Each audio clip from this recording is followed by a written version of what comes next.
Halo Sobat Noba, melanjutkan cerita dari episode sebelumnya ya. Semoga kalian suka. Yan Yuan sangat enggan. Dia menyentuh alisnya, kemudian sebuah cincin seukuran kuku terbang keluar. Di dalam cincin ini, ada semua darah binatang dan darah manusia yang kugunakan untuk memurnikan boneka. Ucap Yan Yuan berbicara dengan sedih. Dia hanya bisa menyerahkan cincin penyimpanannya kepada Xiaoyan. Namun mata Xiaoyan masih menatapnya, sehingga membuat Yan Yuan tidak tahu harus tertawa atau menangis. Aku sudah menyerahkan semua yang ada di tubuhku. Aku sudah tidak punya apa-apa lagi, ucap Yan Yuan. Semuanya? Apakah kamu yakin sudah semuanya? Ucap Xiaoyan. Yan Yuan dipenuhi keringat dingin, tapi kali ini matanya tegas. Dia tidak berbicara. Dia hanya menggelengkan kepalanya kuat-kuat. Jika nantinya aku menemukan masih ada cincin penyimpanan, kamu akan menanggung akibatnya, ucap Xiaoyan. Sorot mata Yan Yuan terlihat sangat tegang. Dia ragu-ragu sejenak. Hal ini menyebabkan Xiaoyan sedikit menyipitkan matanya. Yan Yuan ini pasti masih menyembunyikan sesuatu. Benar saja. Setelah beberapa saat, Yan Yuan tidak berani mengabaikan ancaman Xiaoyan. Pada akhirnya dia mengulurkan tangan dan menyentuh bagian belakang kepalanya. Rupanya dia masih menyimpan cincin penyimpanan di dalam rambutnya. Di dalam cincin ini ada beberapa mayat yang aku simpan. Ambillah jika kamu menginginkannya, ucap Yan Yuan. Setelah berbicara, Xiaoyan mengambil cincin penyimpanan dari tangan Yan Yuan. Ada juga jejak jiwa Yan Yuan yang tertanam pada cincin ini.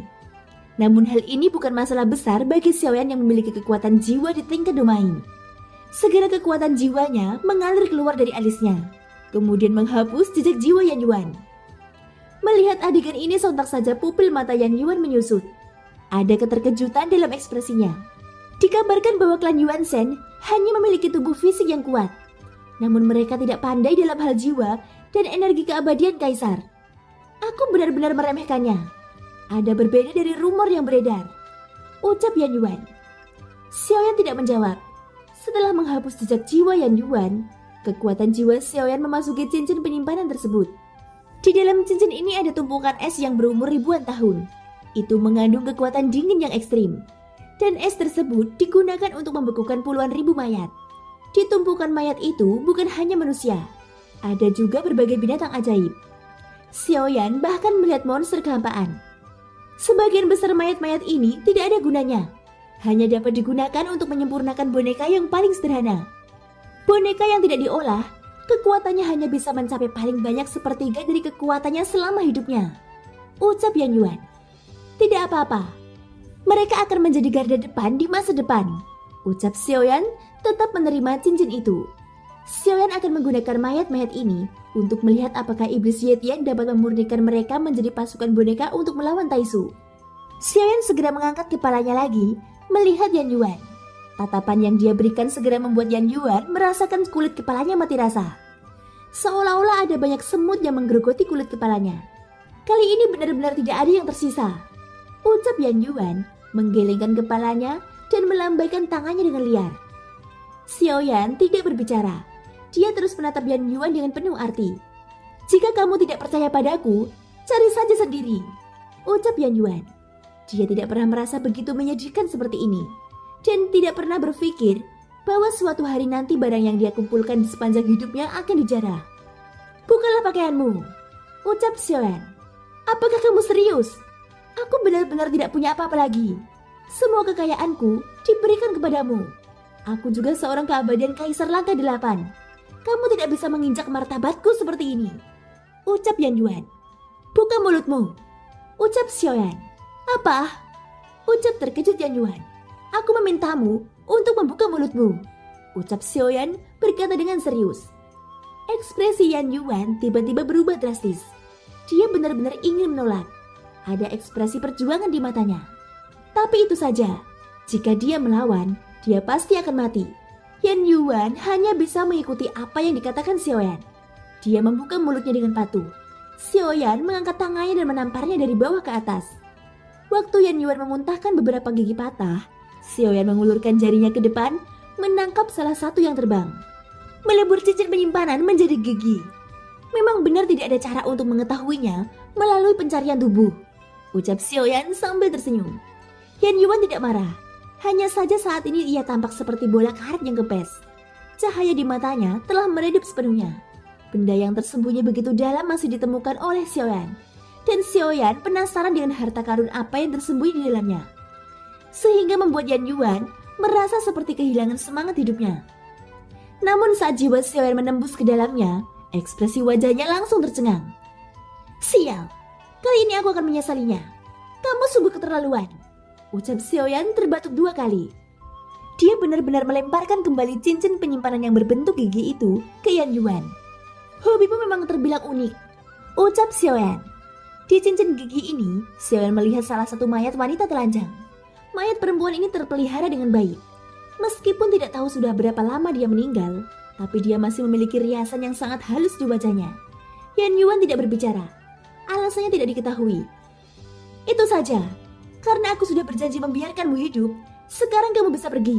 Aku tidak akan mengingkari janjiku," ucap Xiaoyan. Yan Yuan mundur dengan lemas.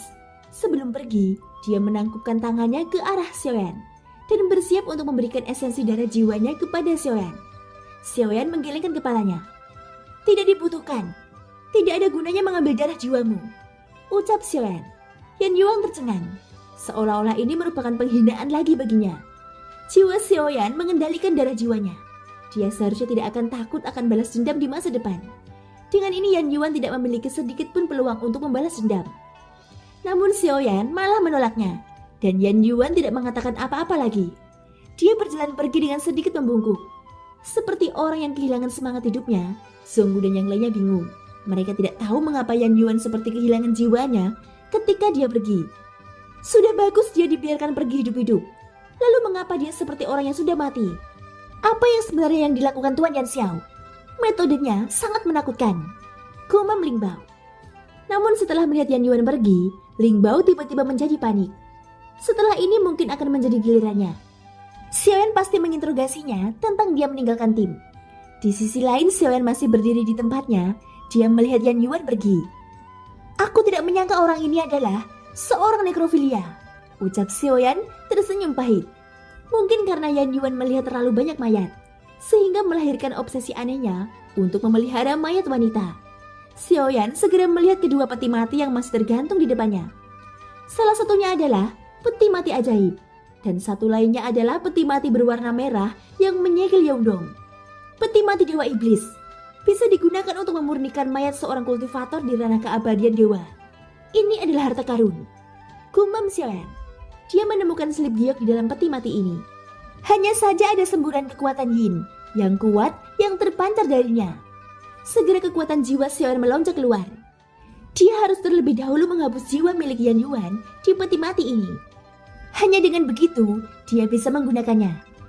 Saat ketika jiwa Xiaoyan mengalir masuk, kekuatan roh jahat yang sangat dingin membuat Xiaoyan mengerutkan keningnya.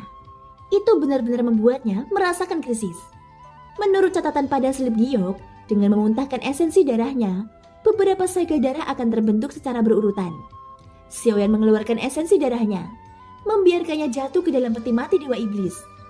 Saat ini aliran energi iblis mengalir ke tubuh Xiaoyan. Ada keinginan untuk menggigitnya kembali. "Karena kamu telah menjadi roh, kamu seharusnya bisa memahami apa yang aku katakan. Aku bisa menghancurkan peti mati ini kapan saja. Entah menyerah atau hancurkan," ucap Xiaoyan berteriak dengan kejam.